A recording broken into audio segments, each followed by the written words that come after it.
ఆంధ్రప్రదేశ్ రవాణా రంగంలో ఊహించని సరికొత్త విప్లవం రాబోతుందా? విశాఖపట్నం ఐటీ హబ్లో టికెట్ లేకుండా కేవలం మీ ఫేస్ చూపిస్తే చాలు ప్రయాణం చేసే టెక్నాలజీ రానుందా? అవును, రష్యా పర్యటనలో ఉన్న ఏపీ ఐటీ శాఖ మంత్రి నారా లోకేష్ ఇప్పుడు గ్లోబల్ లెవెల్లో సంచలనం సృష్టిస్తున్నారు.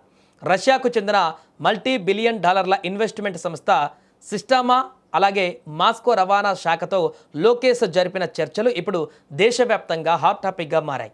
అసలు ఏపీకి రాబోతున్న రివర్ మెట్రో ఏంటి?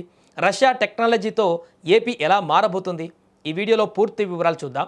మంత్రి లోకేష్ తన పర్యటనలో భాగంగా సెయింట్ పీటర్స్బర్గ్లో రష్యా దిగ్గజ పెట్టుబడి సంస్థ సిస్టమా ప్రెసిడెంట్ తాగీర్ సిట్ దికోవ్తో అత్యంత కీలక సమావేశం నిర్వహించారు.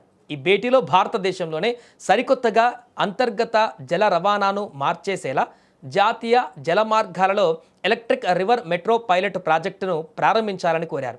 అంతేకాదు మన దేశంలోని ప్రధాన ఓడరేవులలో వీటికి సంబంధించినటువంటి అసెంబ్లింగ్ యూనిట్లను పెట్టాలని కూడా ప్రతిపాదించారు. కేవలం రవాణే కాదు, ఇస్రో శాటిలైట్ కేంద్రం సమీపంలో రాబోయే హైటెక్ క్లస్టర్లలో joint small satellite ground station సదుపాయాన్ని ఏర్పాటు చేయాలని, అలాగే గ్రీన్ హైడ్రోజన్ అమోనియా పైలట్ ప్రాజెక్టుల ద్వారా గ్రీన్ ఎనర్జీ రంగాన్ని బలోపేతం చేయాలని కోరారు. దీనికి సిస్టమా ప్రెసిడెంట్ కూడా సానుకూలంగా స్పందించి త్వరలోనే వీటిని పరిశీలిస్తామని హామీ ఇచ్చారు. ఇక రెండవ మైలురాయి లాంటి సమావేశం మాస్కో రవాణా మంత్రి వైస్ మేయర్ మాక్సిమ్ లిక్సూతో జరిగింది.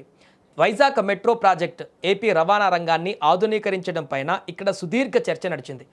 ముఖ్యంగా విశాఖపట్నం ఫిన్టెక్ వ్యాలీలోని మున్సిపల్ ట్రాన్సిట్ లైన్ల కోసం అత్యంత సురక్షితమైన ఫేషియల్ రికగ్నైజేషన్ టికెటింగ్ ఫ్రేమ్వర్క్ను తీసుకురావాలని లోకేష్ కోరారు. అంటే క్యూ లైన్లో నిలబడేటువంటి పని లేకుండా, కార్డులు లేకుండా కేవలం మీ ముఖాన్ని స్కాన్ చేసి మెట్రో టికెట్ పొందేటువంటి అద్భుత సాంకేతికత అన్నమాట.